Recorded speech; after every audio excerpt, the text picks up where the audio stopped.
Mickey 7 by Edward Ashton Chapter 12 미키2는 가장 짧게 산 재생본이었다. 미키3는 가장 길게 산 재생본이었다.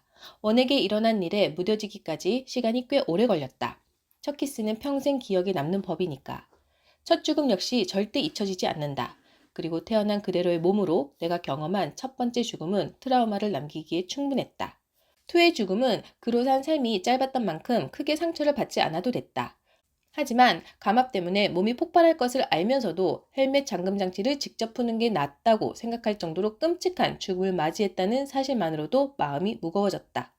3로 재생탱크에서 나온 후 처음 몇 주 동안 의기소침한 상태를 벗어나지 못했고 큰 소리가 날 때마다 수스라치게 놀라면서 언제 또 나쁜 일이 생길까 조마조마했다.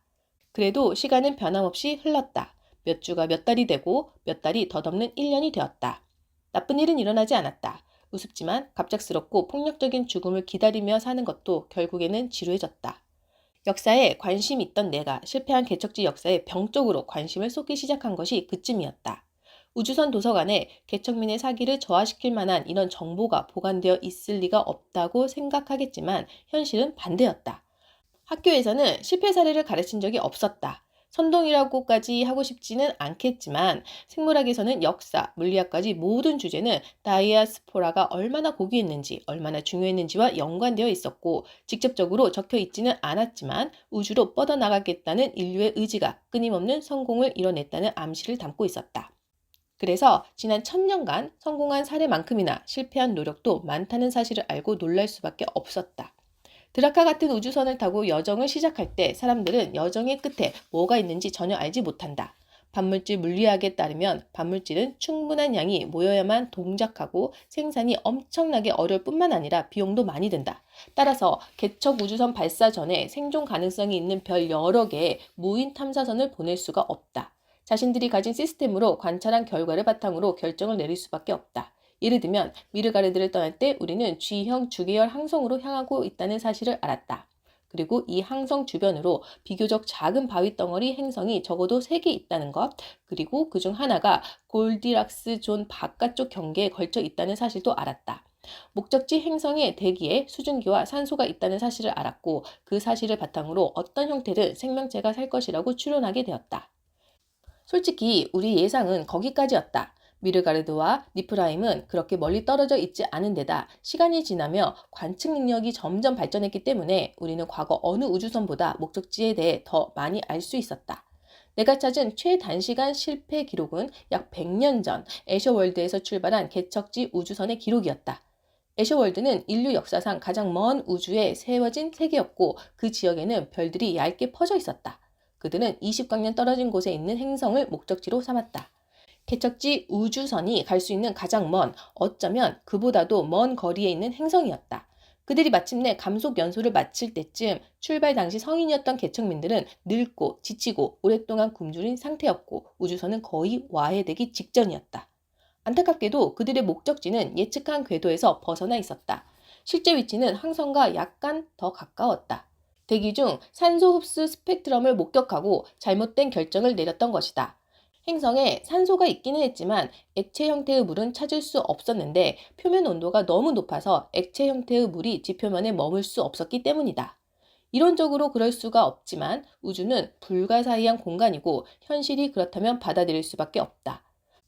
추측건데 그 행성은 얼마 전까지 거주 가능한 곳이었고 이산화탄소에서 탄소와 산소를 분리해낼 수 있는 뭔가가 거주하고 있었지만 디아스포라 이전 옛 지구에서 거주 가능한 지역을 점점 줄여나갔던 온실 효과와 비슷한 어떤 현상이 발생해 최근에 그 행성에서 생명체를 박멸해 버릴 수도 있다.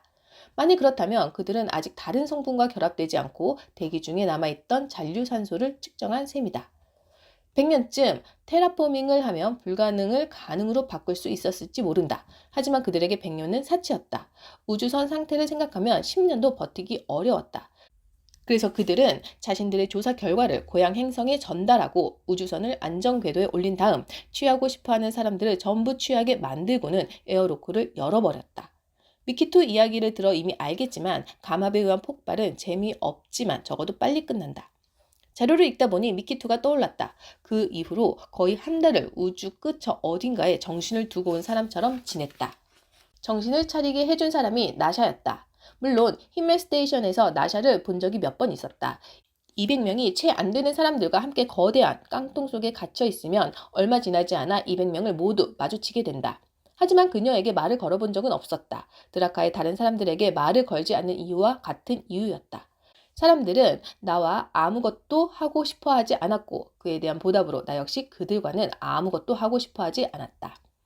나샤를 제대로 만났다고 할 수 있는 시점은 1과 2가 목숨을 잃은 충돌 사고가 있고 1년쯤 지났을 때였다.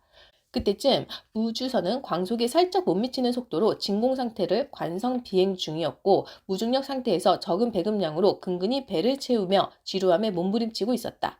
사령부에서는 모든 승무원이 적어도 2시간 이상 회전목마에서 시간을 보내야 한다고 명령했다.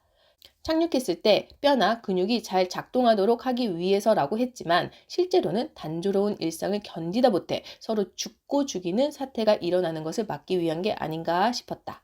회전목마는 단어 그대로다. 우주선 허리쯤에 지름 120m짜리 고리가 회전하고 있고 안쪽에는 고무를 덧댄 폭 6m 정도의 평평한 공간이 있었다.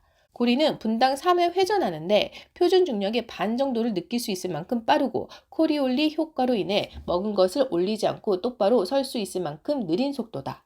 회전목마에서는 운동을 하게 되어 있지만 정해진 시간을 채우기만 하면 안에서 무얼 하든 아무도 신경 쓰지 않았다. 스쿼트나 요가, 크라브 마가를 연습하고 있지 않으면 눈을 흘기며 지나가는 사람들이 있긴 했지만 그렇다고 상부의 직무유기 보고서를 올리지는 않았다. 1과 2가 죽기 전까지 링 안쪽을 매일 몇 차례씩 달리기도 했다. 그 후로는 의욕이 급격하게 시들었다. 뚜껑이 열린 채 가게 냉장고에 진열된 요거트 같은 삶을 살면서 뼈와 근육 속 미네랄 밀도가 낮아질 걱정을 해서 뭘 하나 싶었다.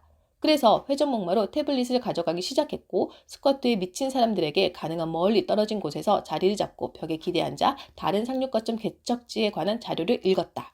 그러면서 애셔월드, 로어노크 그리고 최근에 벌어진 재앙에 대해 알게 되었다. 말할 필요도 없이 자료들은 운동할 의지를 불태우는데 전혀 도움이 되지 않았다. 하루는 회전목마에서 벽을 등지고 쪼그려 앉아 약 1000년 전 1인칭 시점으로 기록한 거의 망해가는 상륙거점 개척지에 대해 읽고 있었다. 현재 그곳은 유니언에 속한 행성 중 인구 밀도가 가장 높았다. 한때는 계속 농업에 실패한 것이 골칫거리였는데 결국에는 토양에 고질적으로 존재하는 바이러스가 원인이라는 사실을 밝혀냈다. 당시에는 바이오 사이클러가 없어서 문제를 해결하기 전까지 꽤 배를 골아야 했던 것 같다. 그 개척지의 생명공학부 수장인 글쓴이가 인간이 섭취 가능한 식물을 기를 미생물을 개발하는 데 마침내 성공한 부분을 읽고 있을 때 누군가 부츠로 내 어깨를 툭 치는 바람에 몸이 반쯤 쓰러질 뻔했다. 고개를 드니 검은색 경비대원복을 입은 여자가 팔짱을 낀 채 서 있었다. 여자가 말했다. 저기 팔굽혀펴기라도 해야 하는 거 아니야? 나는 그녀를 힐끔 올려다보았다. 여자는 씩 웃으며 내 옆에 쪼그려 앉았다. 장난 좀 친 거야. 너 익스펜더블이지? 미키 반스야. 너 누군데? 내가 말했다. 미키 반스라. 지금은 그냥 미키3 아닌가? 그래 그거. 내가 말했다. 여자는 벽에 등을 기댔다. 나는 한숨을 쉬며 허리를 펴고 태블릿을 가슴팍에 달린 주머니에 쑤셔 넣었다. 여자가 말했다. 나는 나샤 아자야야. 전투기 조종사지. 나는 그녀를 힐끗 보았다. 따은 머리에 옆 얼굴이 가려져 있지만 여전히 미소는 볼 수 있었다. 전투기 조종사라고? 베르토랑 알겠네. 고메즈? 그럼 괜찮은 애지. 조종사보단 포그볼 선수가 더 잘 맞는 것 같지만 꽤 친해.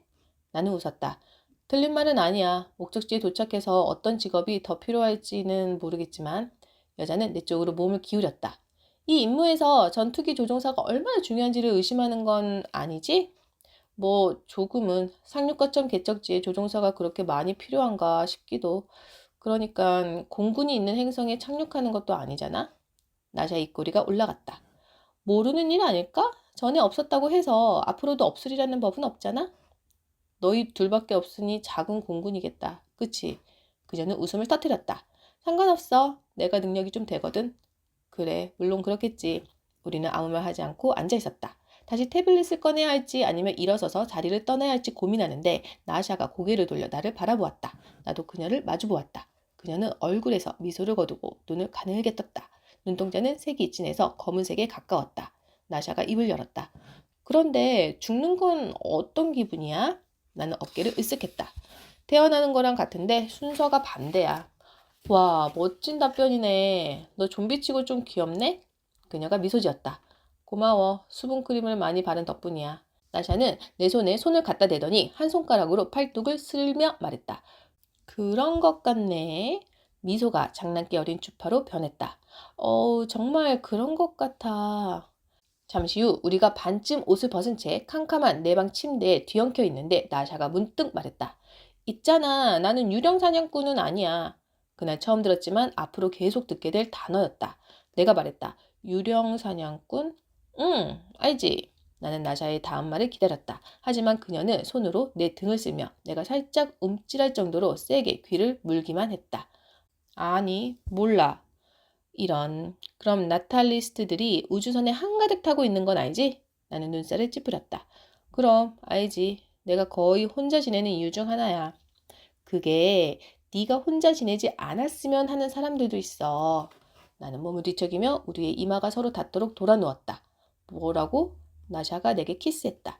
우주선에 탄 이후로 이야기 나눠본 여자들 몇 명이나 돼? 몰라, 몇 명쯤? 그녀는 다시 키스했다. 전부 충돌 사고가 있는 다음이지? 다들 네가 재생탱크에 다녀온 뒤에 말을 걸지 않았어?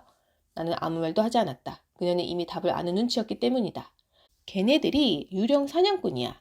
나탈리스트들한테 너는 아주 탐나는 금단의 열매거든. 걔들이 이야기하는 걸 들은 적이 있어. 하지만 너는 아니라는 거지? 그럼 나는 아니야. 그녀가 속삭였다. 개척지 우주선에서는 데이트하기가 힘들다. 할 수 있는 활동의 선택지가 별로 없다. 같이 밥을 먹을 수는 있지만 시장통 같은 곳에서 플라스틱 병에 담긴 음식을 빨며 마찬가지로 플라스틱 병에 담긴 음식을 빨고 있는 다른 사람과 부딪히지 않도록 케이블에 묶여있는 상황에서 로맨틱함은 기대하기가 매우 어렵다. 같이 걸을 수도 있다. 하지만 걸을 만한 장소는 회전목마뿐이고 데이트보다 스쿼트하는 사람들을 요리조리 피하는 데 신경을 쓰게 된다.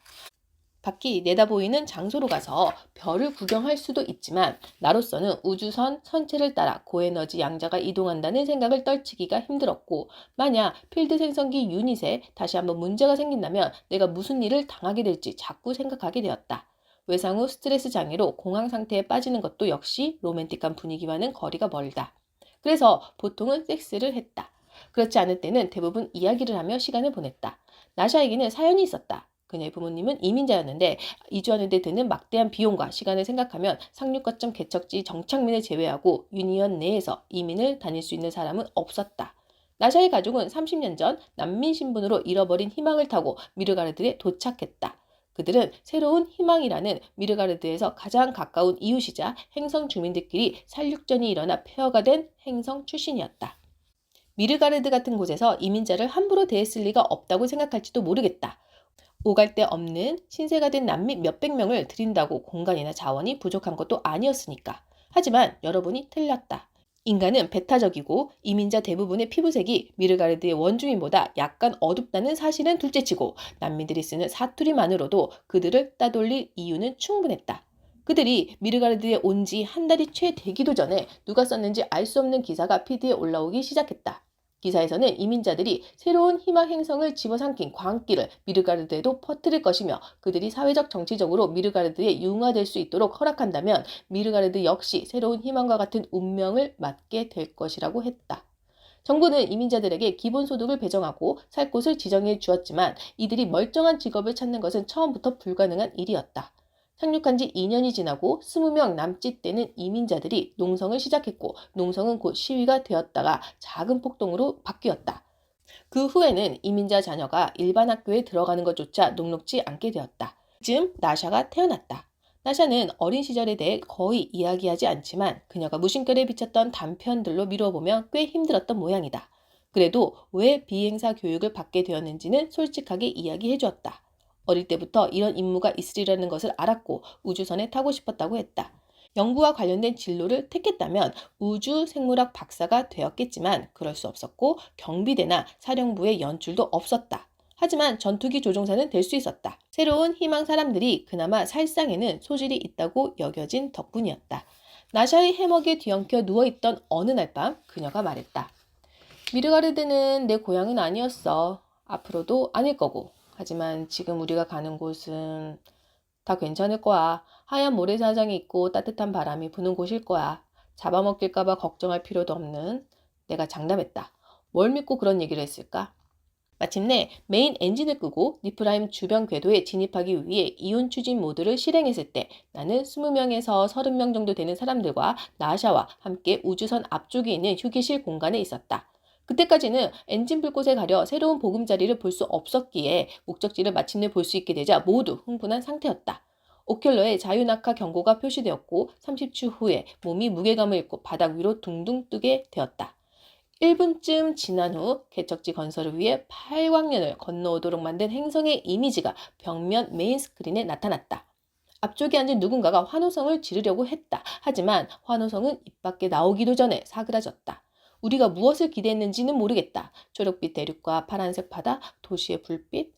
눈앞에 펼쳐진 광경은 온통 흰색이었다. 아직도 수백만 킬로미터를 더 가야 도착할 곳이지만 행성은 마치 희고 매끄럽고 밋밋한 폭우물 같았다. 누군가 입을 열어 저게 구름인가? 우주선이 계속 이동하는 동안 우리는 말없이 눈앞에 펼쳐진 광경을 지켜보았고 행성은 느릿느릿 자전하며 가려진 면을 꺼내 보였다. 아무것도 바뀌지 않았다. 10분 남짓한 시간이 몇 시간처럼 느껴졌다. 나샤가 입을 열었다. 구름으로 덮인 게 아니야. 얼음이야. 행성이 눈뭉치라는 뜻이지. 우리는 엉뚱한 곳으로 떠다니지 않기 위해 손을 잡고 있었다. 나는 나샤의 손을 힘껏 잡았다. 그녀도 잡은 손에 힘을 주었다. 그때까지 읽었던 새 터전을 닦는 데 실패한 개척지들에 대한 자료를 떠올렸다. 이 행성이 두 팔 활짝 벌려 우리를 받아줄 것 같지는 않았지만 어쩌면 나는 나샤를 가까이 끌어당겨 귀 가까이에 입을 대고 말했다. 해볼만해. 옛 지구도 생명체가 살기 전에는 이랬던 때가 있대. 여기에는 물도 많고 대기 중에 산소와 질소도 많잖아. 그것만 있으면 돼. 나샤는 한숨을 쉬며 고개를 돌려 내 뺨에 입을 맞췄다. 제발 그렇게 되면 좋겠다. 죽을 줄 알았으면 여기까지 오지 않았을 테니까. 그 말에 여운이 채 사라지기도 전에 오큘러에서 알람이 울렸다. 즉시 생명공학부에 보고 바랍니다. 작전 투입을 준비하십시오.